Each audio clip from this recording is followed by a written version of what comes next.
अस्सलामुअलैकुम मेरे दोस्तों, कैसे हैं आप लोग। उम्मीद करता हूँ खैरियत से होंगे।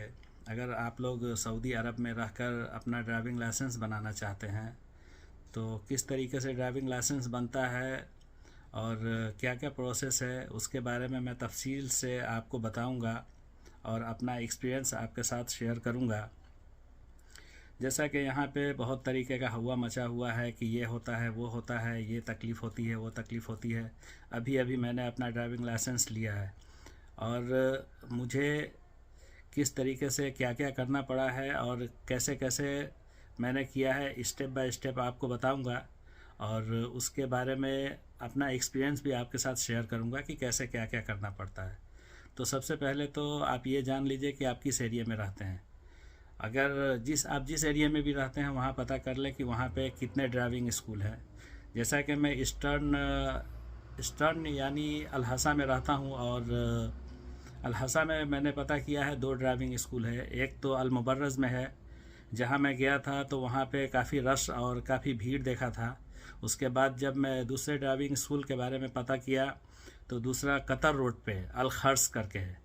फिर मैं वहाँ गया तो वहाँ जा कर के मिला और वहीं से जो है मैंने अपना लाइसेंस हासिल किया है। तो किस तरीके से अपॉइंटमेंट लेते हैं, तो चलिए उसके बारे में हम पहले आपको बता देते हैं कि सबसे पहले तो अपॉइंटमेंट लेने के कई एक तरीके होते हैं। जैसा कि सबसे पहला और बेस्ट तरीका होता है कि आप अपने अफसर से ले लें। अगर आप सऊदी अरब में रहते हैं और तो आपको पता होगा कि अफसर एप्लीकेशन यहाँ के गवर्नमेंट की एप्लीकेशन है, जहाँ से जो भी सरकारी काम वगैरह होता है सब वहीं से किया जाता है। तो वहीं से आप अपॉइंटमेंट ले सकते हैं। और या नहीं तो फिर दूसरा तरीका है कि आप जो है किसी भी मकतबा वगैरह में चले जाएं जहाँ पे कंप्यूटर पेपर वगैरह प्रिंट होता है, वहाँ से भी आप ले सकते हैं। वहाँ पे भी जाएंगे तो वो लोग भी अपॉइंटमेंट ले करके आपको दे देंगे। और तीसरा और बेस्ट तरीका है कि अगर आपके पास वक्त है तो आप वक्त निकाल कर पहले ड्राइविंग स्कूल में ही चले जाएं और वहाँ पे जब आप जाएंगे तो रिसेप्शन पे जा कर के आप अपना अपॉइंटमेंट ले सकते हैं। जब वहाँ जाएंगे आप अपना अपॉइंटमेंट ले लेंगे तो फिर वहाँ से नेक्स्ट प्रोसेस क्या करना है वो लोग खुद ही बताएंगे। जिस तरीके से अपॉइंटमेंट मिलता है तो आप देख सकते हैं कि ये एक पेपर है अपॉइंटमेंट का।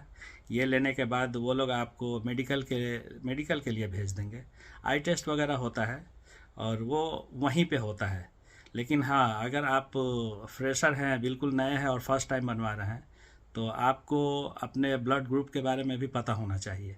नहीं तो वो लोग वहीं पे पता करके बता देते हैं। मेडिकल और आई टेस्ट दोनों वहीं से आपको रिपोर्ट मिल जाएगा। उसके बाद नेक्स्ट नेक्स्ट स्टेप में क्या करना है वो मैं आपको बताता हूँ। दल्ला यानी ड्राइविंग स्कूल में कतर रोड पे जब पहुंचा तो अपॉइंटमेंट तो मिल गया, लेकिन एज ए टाइम का तो नहीं, उसी दिन का तो नहीं, लेकिन 2 दिन आगे का मिला। और 2 दिन आगे का अपॉइंटमेंट जब मिला फिर 2 दिन के बाद जब हम वहाँ पहुँचे तो उन लोगों ने जो है मुझे गाड़ी नंबर वगैरह दिया और उसके बाद जो है मैदान की तरफ भेज दिए। और मैदान के बाहर एक वेटिंग रूम होता है, वहाँ पे हम अपने गाड़ी का इंतज़ार करने लगे। यानी एक मौलिम होता है जो वहाँ पे जा कर के आपको वहाँ पे आपका टेस्ट लेता है। और वो 3 तरीके का टेस्ट होता है और उसमें क्या क्या कैटेगरी होता है। आप कैटेगरी ए में आते हैं या बी में आते हैं या सी में आते हैं तो वहाँ पे टेस्ट वो लोग ले करके बता देंगे। और जहाँ तक है कि उम्मीद है कि अगर आप गाड़ी वगैरह चलाना जानते हैं तो आप कैटेगरी ए में आप मैदान में पहुँचेंगे तो वहाँ पे आपको गाड़ी का टेस्ट देना होगा। और गाड़ी का टेस्ट होता है, उसमें वो लोग कैटेगरी बोले या लेवल बोले, वो लोग अपने हिसाब से देखते हैं और फिर आपका लेवल सेलेक्ट करते हैं। अगर आपको गाड़ी बिल्कुल अच्छे तरीके से चलाने आता है तो वो लोग फिर कैटेगरी ए में रखेंगे आपको। और अगर थोड़ा बहुत अगर कुछ कमी है तो कैटेगरी बी में रखेंगे। और अगर आपको बिल्कुल गाड़ी नहीं चलाने आती है तो फिर वो आपको कैटेगरी सी में रखेंगे। लेकिन मुझे नहीं लगता ऐसा कि किसी भी आदमी को ऐसा हो कि गाड़ी नहीं चलाना आता हो। कुछ ना कुछ तो आदमी जानता ही है, लेकिन जहाँ तक है कि वो लोग कैटेगरी ए में ही रखते हैं हर किसी को। ठीक है, तो आप जो है वहाँ जाएं और बिल्कुल घबराएं नहीं, बिल्कुल इत्मीनान रख कर अपने आप को सुकून में रख कर के आप वहाँ पे गाड़ी का टेस्ट दें। बिल्कुल वहाँ पे घबराने की ज़रूरत नहीं है, बिल्कुल अपने आप को पुरसुकून रखें और पुरसुकून रखने के बाद गाड़ी का टेस्ट दें। और आप जो है इंशाअल्लाह कैटेगरी ए में ही आएंगे। और जैसा कि हम वहाँ पहुँचे तो देखे वहाँ पे कि हमको गाड़ी दिया चलाने के लिए, तो अल्हम्दुलिल्लाह मैंने पहली मर्तबा ही जैसा वो चाह रहे थे उनके मुताबिक मैं गाड़ी को चला करके उनको दिखाया, तो उन लोगों ने कैटेगरी ए में ही रखा। और कैटेगरी ए यानी एडवांस लेवल होता है, तो मुझे तो पहली मर्तबा में ही जो है कैटेगरी ए में ही रख दिया। बाकी का ऐसे तो वहाँ पे 3 तरीके के कैटेगरी होते हैं। कैटेगरी ए यानी एडवांस लेवल, और दूसरा होता है कैटेगरी बी यानी इंटरमीडिएट लेवल। और कैटेगरी ए जो होता है उसके लिए आपको 3 दिन ट्रेनिंग करनी पड़ती है, और कैटेगरी बी के लिए 15 दिन ट्रेनिंग करनी पड़ती है। कैटेगरी ए में आपको तकरीबन 690 रियाल, और कैटेगरी बी में 1450 रियाल देना पड़ता है। लेकिन उसमें फिर कैटेगरी बी में अगर आप आते हैं तो 15 दिन आपको ट्रेनिंग करनी पड़ेगी वहाँ पे। लेकिन अल्हम्दुलिल्लाह मैं तो कैटेगरी ए में आया, और 3 दिन ट्रेनिंग करने के बाद ही वहाँ से फिर मुझे कंप्यूटर के लिए भेज दिया गया। कैटेगरी सी में अगर आप आते हैं तो जिसको बिगनर लेवल बोलते हैं, तो उसमें आपको तकरीबन 2700 रियाल चार्ज देना पड़ेगा, और उसके बाद 1 महीना आपको ट्रेनिंग भी देना पड़ेगा। लेकिन ऐसा तो कभी हुआ नहीं है किसी के साथ में। जहाँ तक मैं देखा हूँ, मेरा एक्सपीरियंस है लोगों को कि सब कैटेगरी ए में ही आते हैं, और कैटेगरी बी में भी बहुत कम आते हैं। वो लोग भी देखते हैं, थोड़ी बहुत कमी भी होती है, वो लोग निकाल देते हैं, क्योंकि असल मकसद होता है देखना कि आपको गाड़ी चलानी आती है या नहीं। तो ऐसा तो कोई बंदा नहीं होगा यहाँ पे जिसको बिल्कुल ही गाड़ी नहीं चलानी आती होगी। गाड़ी तो कुछ ना कुछ चलाना जानते ही हैं, लेकिन वो लोग कैटेगरी ए में ही ज़्यादातर रखते हैं, और कैटेगरी बी और सी में नहीं। कैटेगरी बी और सी का नौबत ही नहीं आता। लेकिन कभी किसी को अगर कुछ भी नहीं मालूम हो तो फिर तो उसको तो कैटेगरी बी या सी के प्रोसेस में जाना ही पड़ेगा। तो उम्मीद करता हूँ कि आप लोग जो है बेफिक्र होकर जाएंगे, घबराएंगे नहीं वहाँ पे, तो इंशाअल्लाह आप कैटेगरी ए में ही आएंगे। तो जब आप कैटेगरी ए में अगर आ जाते हैं तो वहाँ पे फिर आपको बताया जाता है कि जाइए अब आप जो है अपना फ़ीस पे कीजिए। और फ़ीस जैसा कि ये पेपर आप देख रहे हैं फ़ीस पे करने का, और फ़ीस पे करने के बाद फिर आपको दूसरा एक पेपर मिल जाएगा वहाँ पे, जो कि ये पेपर है। आप देखिए इसको कि ये एक ऐसा पेपर होता है फ़ीस पे करने के बाद आपको वहाँ पे ये दूसरा पेपर है जिसको फ़ीस पे करने के बाद आपको दे दिया जाता है। फिर वहाँ से जो है आपको जो पेपर मिला है आप उसमें देख सकते हैं कि अगर आप लेवल ए में आते हैं तो फिर आपको 2 दिन वहाँ पे थ्योरेटिकल करना पड़ेगा, और उसके बाद फिर आपको फाइनल टेस्ट देना है। और फाइनल टेस्ट देने के बाद फिर आपको कंप्यूटर के लिए कंप्यूटर टेस्ट भी देना है।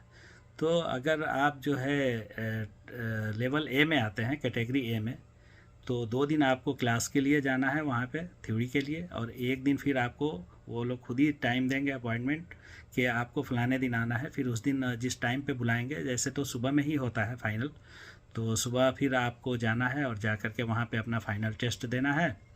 और फाइनल टेस्ट देने के बाद फिर वो लोग आपको कंप्यूटर के लिए भेज देंगे, और कंप्यूटर के लिए भेज देंगे वहाँ से फिर आपको कंप्यूटर टेस्ट देना है। और उसके बाद आप वहाँ से जो है फिर 1 दिन, उसी दिन या 1 घंटे के बाद या 1 दिन के बाद आपको बोलते हैं कि आप जाएं और लाइसेंस का फ़ीस पे करें, और फ़ीस पे करने के बाद आप जो है अपना लाइसेंस आकर के यहाँ से रिसीव कर लें।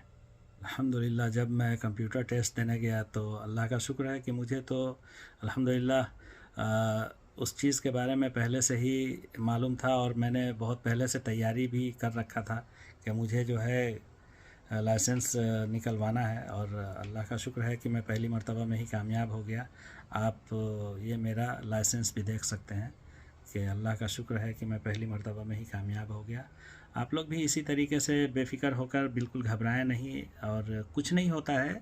एक घबराहट होती है, आपस में लोग अफवाह मचाए हुए हैं कि इस तरीके से ऐसा होता है वैसा होता है, और एक दूसरे को बस घबराते रहते हैं, एक दूसरे के अंदर एक खौफ पैदा करते रहते हैं। लेकिन ऐसा कुछ नहीं है, अल्लाह का शुक्र है। अगर आप लोग तैयारी करके जाएंगे तो कभी वहाँ से नाकामयाबी नहीं मिलेगी, ज़रूर कामयाब होकर आएंगे।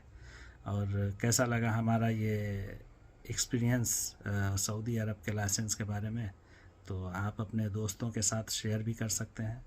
और अच्छा लगा मैं जो बताया हूँ आपको, अगर ये इन्फॉर्मेशन अच्छी लगी तो आप लाइक और शेयर भी कर सकते हैं।